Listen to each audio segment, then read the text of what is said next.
Hello friends, आज हम discuss करेंगे हिंदी भाषा का पार्ट 2। ठीक है। और इसमें हम ये सारी जो चैप्टर है ये सारे कॉम्पिटिटिव एग्ज़ाम्स में पूछे जाते हैं। यूपी जेल वार्डन हो गया, ठीक है, यूपी उत्तर प्रदेश पुलिस में आ गया, टेट, सुपर टेट, इस तरीके का यूपी बीएड का एंट्रेंस एग्ज़ाम।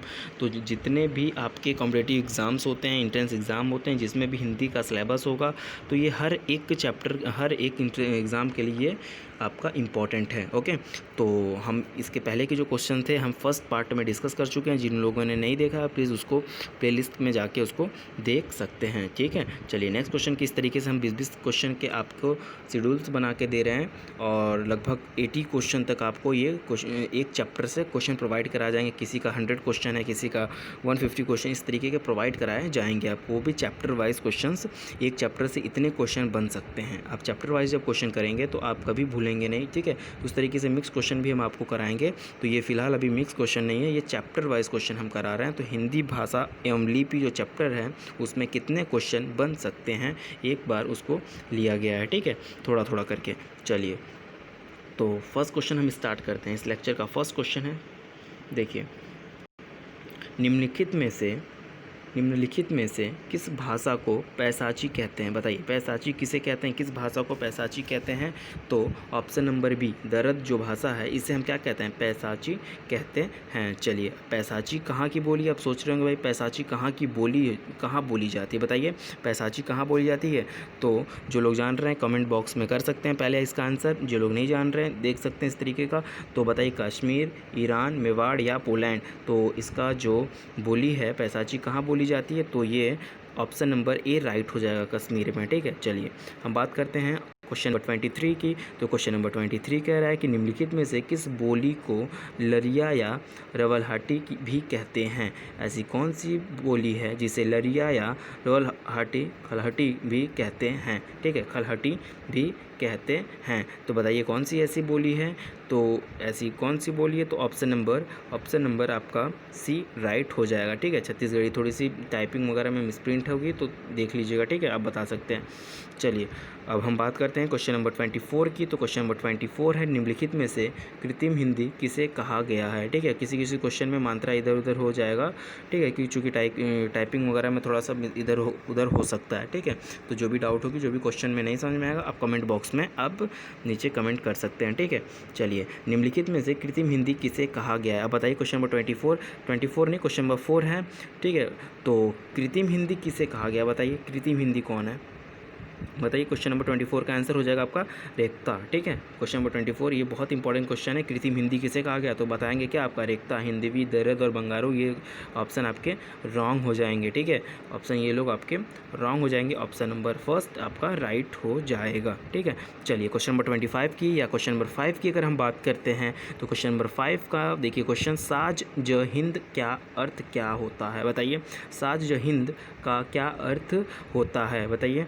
तो बताइए, फर्स्ट है आभूषण, ठीक है, सेकंड सौंदर्य प्रसाधन, थर्ड इमली, फोर्थ तेज पत्ता। अब आंसर बताइए कि कौन सा ऑप्शन राइट होगा? तो 25 का ऑप्शन नंबर सी राइट होगा आपका। ठीक है, ऑप्शन नंबर 25 क्वेश्चन नंबर 25 का ऑप्शन सी आपका राइट आंसर हो जाएगा। ठीक है, चलिए अगर हम बात करते हैं क्वेश्चन नंबर 26 की। क्वेश्चन नंबर 26, आर्य शब्द इंगित करता है। अब बताइए, जो आर्य शब्द है ये किसे इंगित करता है? तो आर्य शब्द किसे इंगित करता है? बताइए, ऑप्शन नंबर फर्स्ट, बी, सी, इस तरीके से आप देख सकते हैं। तो किस ऑप्शन को ये इंगित कर रहा है आर्य शब्द? बताइए। तो इसकी अगर हम आंसर की बात करें तो ऑप्शन नंबर डी आपका राइट हो जाएगा, श्रेष्ठ वंश को ये इंगित करता है। श्रेष्ठ वंश को ये इंगित करता है। चलिए नेक्स्ट क्वेश्चन आ गया, क्वेश्चन नंबर 7 आपका आ गया कि शब्द टाइकून किस भाषा है, किस भाषा का है? अब बताइए, जो टाइकून वर्ड लिखा हुआ है, ये जो टाइकून शब्द लिखा हुआ है, ये किस भाषा का है? किस भाषा का है? तो ऑप्शन नंबर फर्स्ट फारसी, ऑप्शन नंबर बी अंग्रेजी, ऑप्शन नंबर सी जापानी या ऑप्शन नंबर डी संस्कृत। अब बताइए कौन सा ऑप्शन राइट होगा? तो क्वेश्चन नंबर 7 का जो ऑप्शन होगा, ये क्वेश्चन नंबर 7 का जो ऑप्शन होगा ये सी राइट होगा, जापानी। ठीक है, जापानी। ठीक है, चलिए आप इसका आंसर क्या होगा? जापानी। जो टाइकून शब्द है ये किस भाषा का है? तो ये जापानी भाषा का है। चलिए हम क्वेश्चन नंबर 8 की बात करें हम, तो काव्य व्यक्ति के रूप में उर्दू का प्रयोग करने वाला पहला लेखक कौन था? बताइए पहला लेखक कौन था जो पोइट लिखा ना, हिंदी जिसको हिंदी में नहीं आ रहा इंग्लिश देख सकते हैं यहाँ पे लिखा पोइटिक एक्सप्रेशन को, है ना, उर्दू का प्रयोग करने वाला पहला लेखक कौन था? पहला लेखक कौन था? तो बताइए पहला लेखक कौन था? देख सकते हैं चारों ऑप्शन दिखाते हैं हम आपको। देखिए फर्स्ट ऑप्शन है अमीर खुसरो, ठीक है, सेकंड है मिर्ज़ा गालिब, थर्ड है बहादुर शाह जफ़र और फोर्थ यानी कि ऑप्शन नंबर डी है फैज़। तो कौन सा राइट होगा? बताइए क्वेश्चन कौन सा राइट होगा? बताइए 28 का question number option number A right होगा, अमीर खुसरो, ठीक है। चलिए नेक्स्ट हम बात करते हैं क्वेश्चन नंबर 29 या क्वेश्चन नंबर 9 की। अगर हम बात करें क्वेश्चन नंबर 9 की, निम्नलिखित भाषाओं में से हिंदी की एक शैली किसे कहा जाता है? बताइए हिंदी की एक शैली किसे कहा जाता है? किस भाषाओं में से हिंदी की एक शैली किसे कहा जाता है? बताइए अरबी को, फ़ारसी को, तुर्की को या उर्दू को किसे कहा जाता है? तो उर्दू को कहा जाता है। किसे कहा जाता है? उर्दू को कहा जाता है। चलिए हम क्वेश्चन नंबर 30 की अगर बात करें तो भाषा या भाखा लिखा ना, भाषा या भाखा के स्थान पर हिंदी या हिंदवी का सबसे पहला प्रयोग किसने किया था? अब बताइए जो भाषा है या जो भाखा लिखा हुआ है, ठीक है, इसके स्थान पर हिंदी भाषा को या भाखा के स्थान पर हिंदी या हिंदवी, समझ लीजिए हिंदी या हिंदवी का सबसे पहले प्रयोग किसने किया था? तो ऑप्शन देख सकते हैं इस तरीके से। ऑप्शन नंबर फर्स्ट है मलिक मोहम्मद जायस, बी है मंझन, सी है इंसा अल्लाह खान और फोर्थ की अगर हम बात करें तो अमीर खुसरो। तो कौन सा ऑप्शन राइट होगा? अब बताइए क्वेश्चन नंबर 30 का, क्वेश्चन नंबर 30 या क्वेश्चन नंबर 10 की अगर हम बात करते हैं तो ऑप्शन नंबर डी अमीर खुसरो आपका राइट होगा। बहुत बार ये यूपी बीएड में देखा गया था, क्वेश्चन पूछा गया था एंट्रेंस एग्जाम में कि हिंदी को हिंदवी किसने कहा? सर्वप्रथम हिंदी को हिंदी किसने कहा? तो क्या बताएंगे आप? अमीर खुसरो बताएंगे। चलिए क्वेश्चन नंबर 11 की अगर हम बात करें, क्वेश्चन नंबर 11 की अगर हम बात करें या 31 लिखा हुआ है इसमें, ठीक है। चलिए निम्नलिखित में से कौन से एक सूफ़ी कवि नहीं था, है ना, इसमें कौन एक सूफ़ी कवि नहीं था? तो ऑप्शन नंबर बताइए कौन सा राइट होगा? ऑप्शन नंबर आपका डी राइट होगा, ठीक है। ऑप्शन नंबर डी अमीर खुसरो जो थे ये एक सूफ़ी कवि नहीं थे। चलिए अगर हम बात करें नेक्स्ट क्वेश्चन नंबर 12 की, तो हिंदी का प्राचीनतम रूप मिलता है। अब बताइए हिंदी का प्राचीनतम रूप कहाँ मिलता है? ऋग्वेद में, सामवेद में, यजुर्वेद में या अथर्ववेद में मिलता है? आप बताइए किस में मिलता है? ऋग्वेद में मिलता है कि किस में मिलता है? बताइए ऑप्शन कौन सा राइट होगा? तो ऑप्शन नंबर आपका 32 का फर्स्ट राइट होगा, ऋग्वेद में मिलता है। हिंदी का प्राचीनतम रूप जो है ऋग्वेद में मिलता है। चलिए हम नेक्स्ट क्वेश्चन की बात करें, क्वेश्चन नंबर 13 की बात करें। क्वेश्चन नंबर 33 लिखा हुआ है लेकिन हम 13 पढ़ रहे हैं, ठीक है। तो 13 की अगर हम बात करें, निम्नलिखित में से फोर्ट विलियम कॉलेज में भाखा मुंशी कौन था? बताइए फोर्ट विलियम कॉलेज में भाखा मुंशी कौन था? तो कौन था? ऑप्शन नंबर डी राइट होगा आपका, लल्लू लाल थे। कौन थे? लल्लू लाल थे, ठीक है। चलिए नेक्स्ट क्वेश्चन की अगर हम बात करें तो सिद्ध हेमचंद की भाषा है कौन सी भाषा है? खड़ी बोली, मैथिली, सौरसेनी अपभ्रंश या मगही? तो आप बताएंगे ऑप्शन नंबर इसका राइट होगा, ऑप्शन नंबर सी राइट होगा, सौरसेनी अपभ्रंश, ठीक है। चलिए अब नेक्स्ट का अगर हम बात करें क्वेश्चन नंबर 15 की अगर हम बात करें तो लल्लू लाल जी ने अपने प्रेम सागर की भूमिका में भाषा के अर्थ में किस शब्द का प्रयोग किया है? अब बताइए भाषा के अर्थ में किस शब्द का प्रयोग किया है? तो ऑप्शन नंबर आपका डी राइट होगा, ऑप्शन नंबर आपका डी राइट होगा, खड़ी बोली का, ठीक है। चलिए क्वेश्चन नंबर 16 की हम बात करें, 16 की अगर हम बात करें, हिंदी का पहला समाचार पत्र है। आप बताइए हिंदी का पहला समाचार पत्र कौन सा है? मोस्ट इम्पॉर्टेंट क्वेश्चन है, आपको आना चाहिए एकदम अच्छी तरीके से। ये क्वेश्चन हमेशा माइंड में रहना चाहिए कि हिंदी का पहला समाचार पत्र है, बताइए कौन सा है? तो ऑप्शन नंबर बी है, उदंत मार्तंड, ठीक है।